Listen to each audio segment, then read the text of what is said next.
irmão, estou aqui hoje casado, estou ali com um carro, Deus abençoou, comprei um carro, mas quantas vezes eu vim para Deus da Vitória numa moto velha, tendo problema na Santa Sé, um dia, pastor, caí, machuquei, falei, não, vou pregar do mesmo jeito, vim, peguei uma calça pesada com o irmão, preguei tudo descalço, molhado, preguei a palavra do Senhor. Eu sei aonde Deus me tirou, irmão, em 2017, afundado na cocaína, afundado na bebida, afundado na prostituição, afundado no cigarro, a minha família falando que eu tinha que ser preso aí para uma clínica de reabilitação. Que mané clínica que nada, eu estou aqui porque Jesus me resgatou. Ai, irmão, vale a pena ser fiel a esse Jesus ou não é? Não deixe que pessoas que não conhecem a sua história desprezem o seu chamado, não. Seja você o primeiro a acreditar naquilo que Deus te prometeu. Seja você o primeiro a acreditar naquilo que Deus te entregou nas suas mãos, irmão. Glória a Deus. Aleluia. Ezequiel, ele acredita no que ele vê e ele exerce o seu chamado. Aí Deus fala para ele, olha, você vai pregar, só que o que você vai falar não é de você. Aí ele tem uma visão, ele vê um rolo descendo do céu, escrito por dentro e por fora. Deus fala para ele, Ezequiel, come este rolo, come este livro. Ezequiel pega o rolo, o livro, e se alimenta dele, e ele fala, é docinho como mel. Sabe por quê, irmão? A gente não tem propriedade para falar de um Deus se a gente não tem esse Deus como prioridade. Aí quando você vem falar de Jesus sem antes ter se alimentado de Jesus, você tem que engolir as suas próprias palavras, que você fala de você mesmo. Então antes de falar de um Deus, se alimente do que o céu tem para te alimentar, se alimente da palavra de Deus. Se é para falar de Jesus, vamos falar da Bíblia, irmão, contar a história que nada. Ezequiel se alimenta da palavra do Senhor, sabe por quê? Quando Deus te chama para uma obra, Ele te sustenta e Ele te alimenta. Ele coloca dons na sua vida, Ele coloca capacitação na sua vida. Deus não chama ninguém para envergonhar aquela pessoa, não, pelo contrário, Deus chama uma pessoa e Deus dá um suporte para que ele possa exercer aquilo que ele foi chamado. Você está aí, você já está com sono. Aleluia! Nessa noite Deus tem capacitação do céu para a sua vida. Nessa noite Deus tem capacitação do céu para a sua vida. Você vai olhar e vai falar, eu não consigo, eu não posso. Deus está falando, olha aí o que eu te entrego. Olha aí o que eu coloco dentro de você. Olha aí a sabedoria que eu te dou. Olha aí o que eu te entrego. Aleluia, quantos recebem essa palavra nessa noite? Guarde isso no seu coração. Se nós não nos alimentarmos do que o céu manda, nós vamos ser precisos engolir as nossas próprias palavras. Você já viu quando uma pessoa fala uma coisa, ela está errada, e a gente fala, fulano, tem que engolir o que falou agora. A gente acredita, a gente não fala isso, né, irmão? Mas tem gente que fala. E é assim.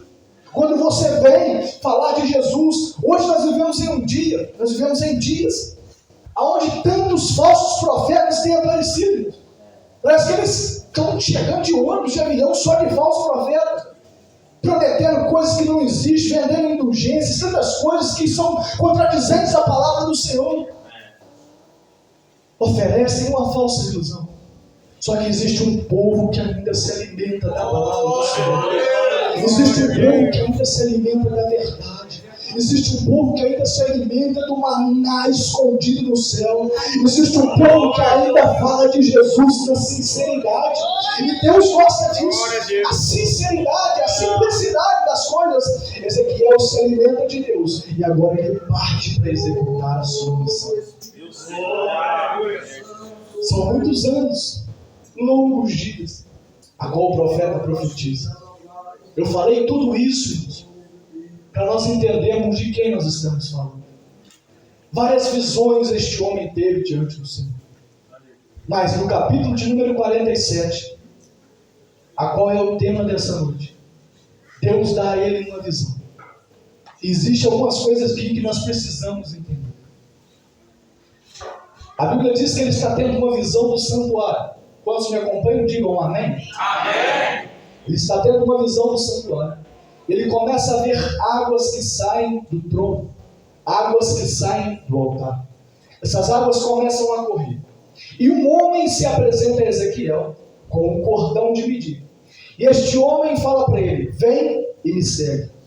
O versículo de número 3, no capítulo de número 47, 37 diz assim: saiu aquele homem para o Oriente, tendo na mão um cordel de medir, e mediu 1000 côvados, e me fez passar por elas. Observe a expressão "me fez passar". Dá a entender que aquele homem que está chamando Ezequiel está guiando ele. Por quê? É algo que Ezequiel não conhece. Então ele precisa de alguém para o conduzir. Irmãos, só que antes de Ezequiel mergulhar nessas águas, antes de Ezequiel ter até mesmo as águas pelo tornozelo, ele teve que tomar uma iniciativa. E qual iniciativa foi essa? De dar o primeiro passo e colocar o primeiro pé dentro do rio. Por quê? O rio é um rio grande, o rio é um rio poderoso, ele traz vida, ele purifica, ele tem vários benefícios. Só que Ezequiel está vendo essa visão, só que nessa visão ele não deve só ver, ele deve participar. Ele não deve só contemplar, ele precisa dar um passo para poder estar dentro daquilo que Deus quer que ele esteja. O problema nos dias de hoje é que tem muita gente vendo muita coisa, mas não tem a iniciativa de se posicionar e de dar o primeiro passo. Irmãos, Ezequiel agora vai entrar em um momento, ele vai entrar em um momento onde coisas vão acontecer, só que para ele viver isso, ele teve que passar por uma preparação. Haja vista que nós não podemos desfrutar nada de Deus se não tivermos preparado. O problema é, se nós olharmos para quem está na igreja há 20 anos, pessoas que são formadas em teologia, pessoas que pregam em grandes congressos, às vezes nós não queremos falar de Jesus, porque nós olhamos e falamos, essa pessoa está muito aí na frente, eu nunca vou conseguir chegar assim. Mas tudo na vida existe um primeiro passo, e nessa noite Deus te trouxe aqui. Eu não falo isso, irmão, simplesmente por querer, eu falo isso debaixo da autoridade do Espírito Santo de Deus. Deus me trouxe aqui nessa noite para te dizer que é necessário você dar o primeiro passo, é necessário você se posicionar. Chega de ficar vendo acontecer na vida de todo mundo, chega de ficar vendo todo mundo contar o testemunho e você não vive nada. Nessa noite Deus te chama, vem pro primeiro passo, vem pro primeiro passo. Chega de viver, irmão, dando desculpa para Deus, amanhã eu faço, amanhã eu oro, amanhã eu me consagro. Não, o dia é hoje, a hora é agora. Filhos, já é a última hora. Tem alguém comigo nessa noite que quer dar um passo em direção a este dia? Tem alguém comigo nessa noite que quer dar um passo em direção a Deus? Eu te convido, irmãos, a se posicionar e a voltar para o seu lar diferente. Eu te convido a chegar na sua casa e falar: Deus, nessa área aqui a minha vida está estagnada, mas hoje eu não sou aquele que amanheceu de manhã desanimado, não. Eu volto para casa dando o primeiro passo. Não adianta só ver, não adianta só a gente falar de oração e não orar, não adianta a gente falar de avivamento e não viver um avivamento, não adianta a gente pregar e não viver, não adianta a gente falar de amor e não abraçar ninguém, não estender a mão para ninguém, não adianta a gente pedir misericórdia de Deus e não somos misericordiosos. Nessa noite Deus te chama para viver. Deus te chama para viver. Sem viver somente aqui na sua mente, não. Deus te chama para viver algo diferente. Deus te chama para viver uma experiência. E o profeta, ele vai andar no povo e as águas vão no tornozelo. Águas nos tornozelos. Essas águas são purificadoras, olhando para mim. Então, por onde elas passam, elas purificam. Quando as águas estão no tornozelo de alguém, sendo elas purificadoras, simboliza que os pés daquela pessoa estão purificados. E o que é uma pessoa de pés purificados? Ela é uma pessoa que ela se locomove e ela está em alguns lugares. São pessoas, irmãos, que até vêm na igreja. São pessoas que até recebem uma visita. São pessoas que às vezes até participam das coisas da igreja, porém somente os pés dela estão purificados. Aí aquele homem chama ele: não, vem mais um pouquinho. e agora as águas estão no joelho. Quer dizer que os joelhos e os pés estão purificados. Joelho fala de oração. Então existe aqui o segundo grupo de pessoas, que são pessoas que até oram a Deus. São pessoas que até participam do culto. Elas oram, participam do culto. Elas têm os seus joelhos purificados. Porém ainda falta o terceiro grupo de pessoas. São pessoas que têm a água pela cintura. A cintura é o meio do nosso corpo. São pessoas que se entregam pela metade. Meu Deus. São pessoas que se entregam pela metade. E olhando para mim, o coração está acima da cintura. Assim como também a mente está acima da cintura. Então tem muita gente, irmão, que está presente de corpo, porém o coração está muito longe. Aí Deus fala para Ezequiel: olha, Ezequiel, vai chegar um tempo que eu vou tirar esse coração de pedra do povo e vou colocar um coração de carne. Porque o coração de pedra, ele não aceita a repreensão, ele não se coloca, ele não se posiciona. Aí eu vejo Deus chamando Ezequiel e mostrando: olha, eu tenho muita purificação. À medida que Ezequiel dá um passo, a água sobe. À medida que a água sobe, a purificação vem. Vamos lá. Água na cintura. Pessoas que se entregam pela metade. Só que o coração delas ainda não é de Deus. Aí Ezequiel olha e fala: agora estreitou.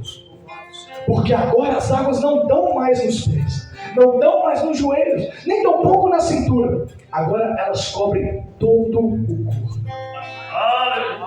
São águas profundas demais. Sabe por quê? Profundidade você não encontra na beirada. Profundidade você não encontra, aleluia, muito perto. Não, você tem que caminhar. Você tem que se aprofundar. E o problema é que a gente quer profundidade com Deus orando 5 minutos por dia. A gente quer profundidade com Deus, irmão, lendo um versículo. A gente quer profundidade com Deus jejuando uma vez por mês. Que profundidade é essa, irmão? Ei, aleluia. Aí Deus fala para Ezequiel: vem mais fundo. E ele fala: só tem uma maneira de ir. Se eu for nadando.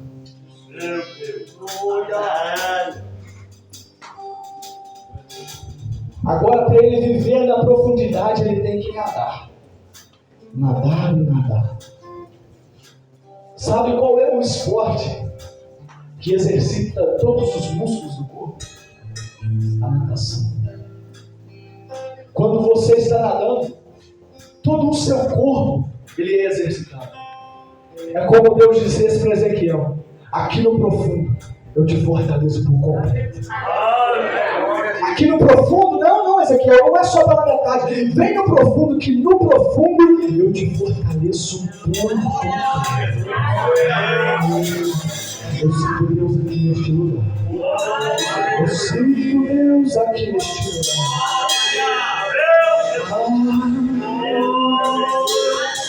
Eu sinto Deus aqui neste lugar. Deus está te chamando: vem mais um pouquinho, vem mais um pouquinho, que essa força que você está precisando está aqui, ó. Aonde os seus pés não alcançam, mas eu te sustento. Oh, aleluia! A primeira coisa que a natação traz ao nosso corpo é que ela fortalece todo o corpo. A segunda coisa que ela traz para o nosso corpo é a flexibilidade. Uma pessoa que faz o esporte de natação, ele tem a flexibilidade. E o que é flexibilidade? É você conseguir se mover, você ser uma pessoa flexível, mas não flexível às coisas deste mundo, não flexível ao pecado, aceitando toda a doutrina de demônio e de homem. Não flexível à libertinagem que tentam implantar os costumes mundanos dentro da casa do Senhor. Não. Flexível à vontade de Deus, flexível à repreensão de Deus. Sabe que é um crente reflexível? É quando ele erra, Deus vem corrigir, ele fala: eu estou errado, eu vou consertar. Sabe que é um crente flexível, irmão? É quando ele faz alguma coisa que ele fala: não, isso não dá certo, não, eu preciso ir lá na casa do pastor, ele pedir perdão para ele, eu magoei ele. O crente flexível, ele é diferente dos demais. Por quê? porque, aleluia, ele se dobra para o Rei dos Reis e Senhor dos Senhores. Então ele está dizendo para Ezequiel: vem para o profundo, porque no profundo, além de te fortalecer, eu te faço ser uma pessoa melhor. E segundo alguns estudiosos, a natação, ela tira a ansiedade e ela faz com que o sono daquele que a executa, ele seja melhor. Qual é essa aplicação na nossa vida, pregador? É que nos dias de hoje, o diabo tem tirado o sono de muita gente. O diabo tem tirado a paz de muita gente, colocando preocupações no seu coração, colocando preocupações, ansiedade, depressão. Só que nessa noite Deus está dizendo para mim e para você: vem no profundo, porque aqui você tem tranquilidade. A verdadeira paz você não encontra ela, irmão, no futebol, você não encontra ela no programa de TV, você não encontra ela na bebida, você não encontra ela nos vícios desse mundo. A verdadeira paz é Cristo Jesus. E nessa noite Deus, ele tem essa paz para mim e para a sua vida. Todos recebem a plenitude de Deus.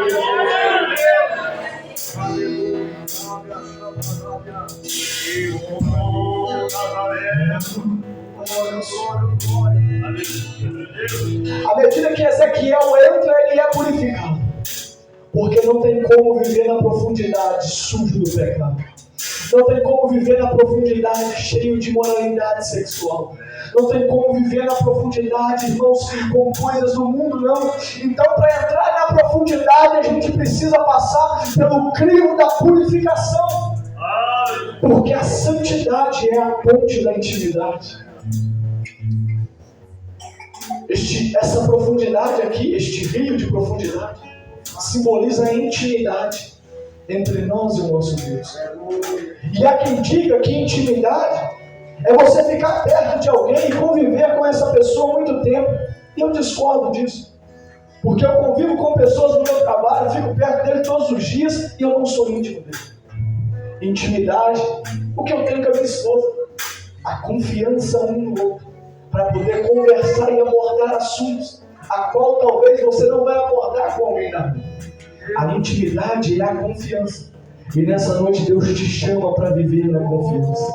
E a confiança em Deus gera dependência. Porque quando eu acredito em Deus, eu deposito a minha confiança nele, eu dependo dele. As pessoas do mundo falam: não, eu acredito em Deus. Acredita nada. Porque se acreditasse, entregava, aleluia, o rumo da vida para Deus que é. Então nessa noite Deus está dizendo para mim e para você: vem para a profundidade, mas vem porque aqui existe uma confiança nele. Eu preciso finalizar. Quando Ezequiel, ele sai do rio, ele olha ao seu redor, e aquele homem fala com ele: olha ao seu redor, o que está acontecendo? Ezequiel começa a ver árvores, e o homem fala com ele: por onde essas águas passaram, peixes vão nascer, os pescadores que estão com as suas redes serão fartos. Essas águas trazem vida, e quem mergulhar, quem desfrutar dessas águas, a vida é transformada. Ele é purificado, ele é saciado, ele vive uma vida de paz, ele vive uma vida forte na presença do Senhor, ele vive uma vida próximo de Deus. Mas é necessário mergulhar. Aí o homem fala para Ezequiel: olha as árvores em volta. Está vendo essas árvores? As folhas delas não caem. Elas não cessam em dar o seu fruto. Eu me lembro de Jeremias, no capítulo 17, quando ele diz: bendito o homem que confia no Senhor, cuja esperança é o Senhor. Ele será como uma árvore plantada à beira de um riacho, que no ano da sequidão ela não recebe, ela não deixa de produzir os seus frutos, e as suas folhas permanecem sempre verdes. Aí ele conta um segredo: é porque as suas raízes estão se alimentando e recebendo os nutrientes que vêm de um rio. Aleluia. Deus está mostrando para Ezequiel, dizendo: está vendo essa árvore aqui? Ela tem folha verde o tempo todo. Quando fala da folha, fala da Ezequiel, elas têm boa aparência, sabe por quê? As raízes delas estão nessa água, e essa água nutre. Eu quero dizer para você que quando você estiver em Deus, a sua aparência será uma aparência boa. As pessoas olharão para você e falarão: olha lá, olha, tudo acontecendo, e ele continua de boa aparência, ele continua crente, ele continua servindo ao Senhor, ele continua temendo a Deus. Por quê, irmãos? Aleluia! Quando nós estamos ligados no Senhor, Deus nos mantém de pé na presença dele. A Bíblia diz que essa árvore, ela não receava quando vem o calor. O que é isso? É sofrer com o calor extremo. Você já viu uma planta aí? A gente precisa de regar ela. Em casa a gente tem uma florzinha, rega ela de vez em quando. Aí quando passa um dia sem regar, ela fica meio triste. A folha dela fica um pouco murcha, ela fica um pouco caída. Ela depende da água para viver. Só que quem está ligado em Deus, pode vir, irmãos, aleluia, a seca que foi espiritual. Pode vir o que vier. Pode vir o calor extremo do mundo, que nós permanecemos fiéis. A Bíblia diz que essa árvore não receia, porque pode faltar água em cima, mas ela tem uma profundidade e ela está ligada a algo que alimenta ela. Pode o recurso deste mundo faltar, pode a porta se fechar, pode o amigo que você confia te trair, pode essa pessoa que você depositou a sua confiança virar as costas para você, mas existe um Deus que te nutre, existe um Deus que te mantém de pé, existe um Deus que te alimenta. Você dá glória a Deus aí nessa noite, irmão, porque Deus nos mantém de pé, mesmo em tempos de calamidade.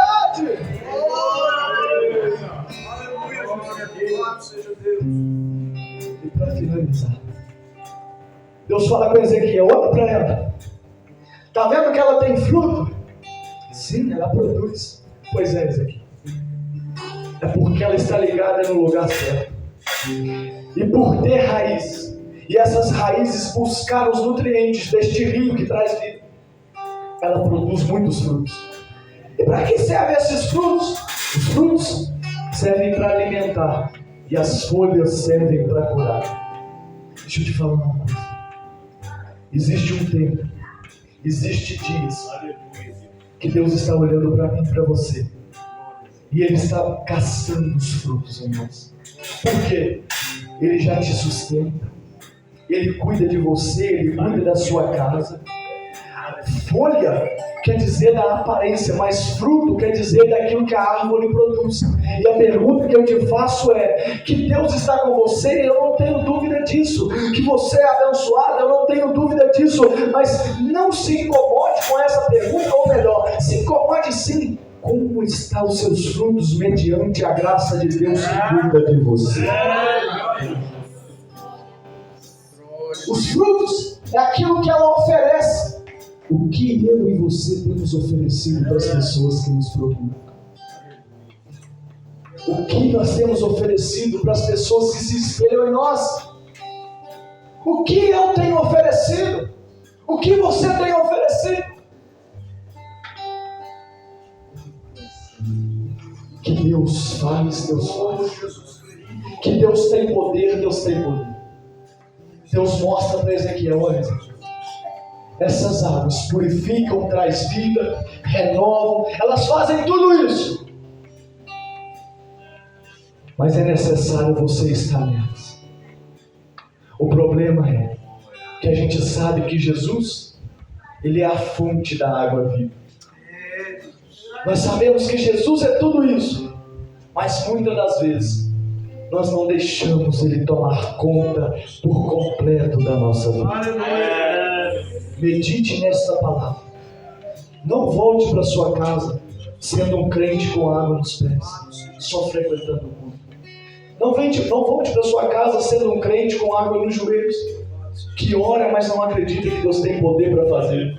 Irmãos, eu sou uma pessoa que eu prego porque eu creio, e eu creio naquilo que eu prego. Que nós possamos dobrar o nosso joelho e saber que Deus tem poder sim para fazer. E como o pastor Edson disse nessa noite, aleluia, Paulo morreu, Pedro morreu, mas eu e você estamos aqui, ó. Eu e você estamos aqui. Deus quer fazer através da nossa vida, mas para isso é necessário nós estarmos ligados à fonte da vida. Se coloque de pé. Oh, Nazareno. Ah, glória. Não aceite viver uma vida de migalhas. Não aceite que o mundo ele venha te oprimir a ponto de você desanimar na sua vida. Não aceite que a circunstância da vida venha te tirar da intimidade.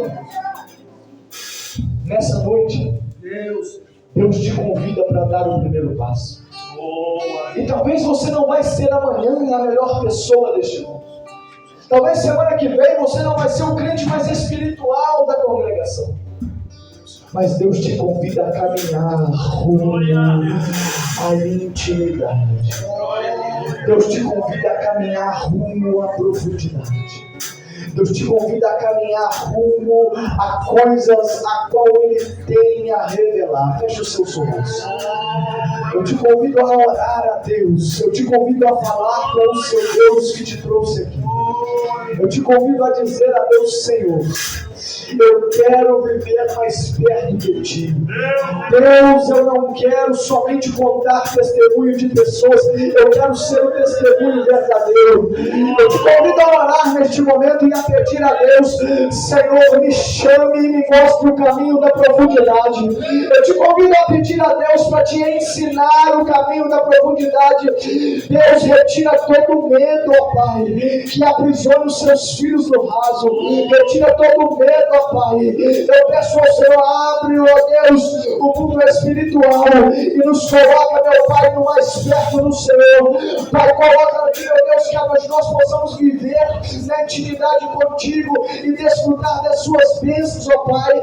Nós oramos nessa noite, ó Deus, e se porventura, Pai, tiver alguém aqui no nosso meio que se encontra, Pai, uma pessoa como uma árvore cortada, uma pessoa que já produziu frutos, uma pessoa, meu Pai, que já pregou, que já louvou, que já foi ativo na obra do Senhor, mas, ó Deus, por algum motivo essa pessoa veio parar. Ah, Deus, eu te peço nesse momento, assim como Jó disse, que ainda há esperança para a árvore cortada. Deus, nessa vez o Senhor nos trouxe aqui para nos dar esperança.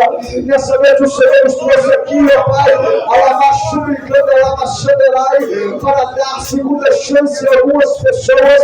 Deus, eu te peço em nome de Jesus que essa palavra grave no coração dos teus filhos, ó Pai, e que ela gere mudança no meu coração, no coração da sua igreja. Nós não aceitamos viver no raso, nós queremos desfrutar de uma intimidade maior. Deus, abençoe a vida de cada irmão, abençoe essa congregação, ó Pai, é o que eu oro, eu te agradeço, em nome de Jesus. Amém.